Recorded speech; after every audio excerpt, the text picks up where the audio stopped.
Hello guys, how's it going? My name is Dal, and patch 10.1 is right around the corner, arriving to Dragonflight in a little over 2 weeks from today. And many have begun to make the return back into the Dragon Isles to catch up their characters, gearing them through the Forbidden Reach or leveling new ones quickly through the time-walking dungeons. While some are ready to head into the newest update on their same familiar classes, many are taking the opportunity to switch out their mains.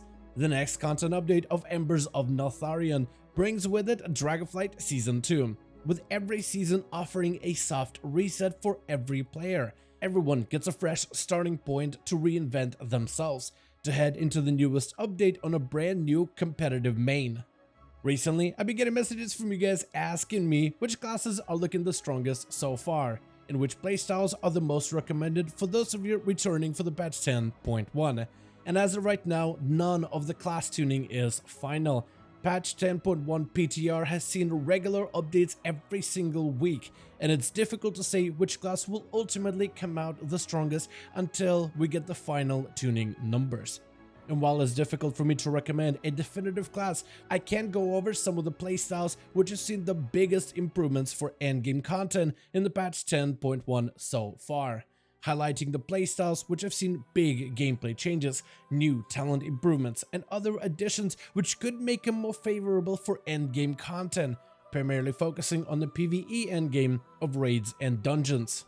But right before we get into this video, most of you guys watching these are still not subscribed. However, the more of you are reminded, the more of you do. So let's keep it going. Subscribe to the channel and ring the bell if you're watching these videos anyway, especially if you want to get more regular content regarding all of the newest Dragonflight updates and changes going forward. The first class seeing major improvements is the newest edition of the Evoker. While the healing spec of Preservation has been able to soar in Dragonflight, quickly becoming one of the most popular and valuable healers for endgame content, the same could not be said about its sister spec of Devastation. In the right environment, the spec has been able to generate competitive damage output, but has not been able to capture the same popularity as its healing counterpart. Patch 10.1 seeks to solve this issue by changing the structure of the Devastation talent tree. First, we see a reduction of key talents, which helps you gain more value per talent point invested. New talents and positional adjustments of older talents help you better customize your playstyle of choice. And the updated capstone traits allow you to better solidify and adjust your build to fit any combat encounter. Together with a solid tier set bonus, this newly refreshed Evoker spec has gained a second chance and could potentially rise to the top with proper tuning for the endgame content of patch 10.1. The next class on the list is the Druid, where all 4 specs are set to receive even more improvements, starting with the spec of Balance, which is gaining more power as of patch 10.1. Their tier set bonus from Vault of the Incarnates was truly invaluable, becoming the catalyst which unlocked their true potential. As you give up your first tier set bonus, a portion of its power stays with you, transferred back into your most baseline abilities. Balance Druids have also seen more talent adjustments, featuring new options and changes to the familiar choices, all with the purpose of improving their single target damage output, which was found often lacking. Feral Druids also gain new gameplay options, starting with the main offensive cooldown of Berserk. The new version of Berserk should feel a lot more impactful, as it causes you to ravenously generate combo points, while making sure that the additional resources are never wasted, which allows you to savagely rip and tear into your foes at full ferocity, speeding up your gameplay.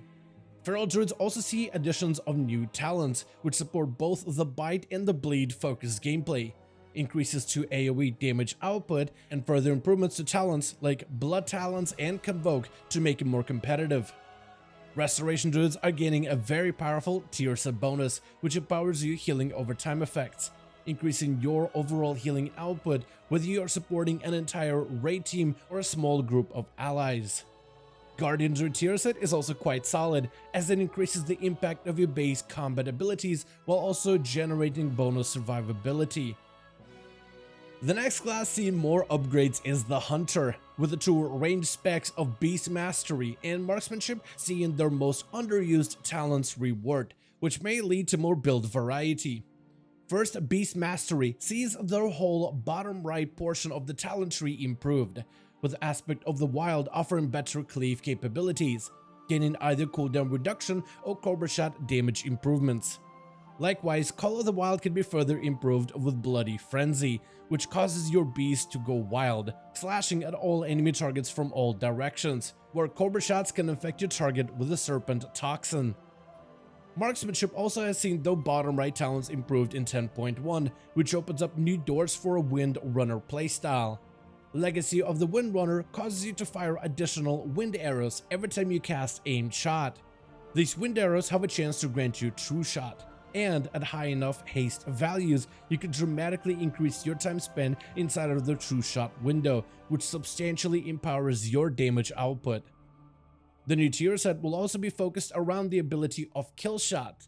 Kill Shots help refund the cooldown of aim shots, which improves True Shot uptime, and improves your cleave and AoE capabilities.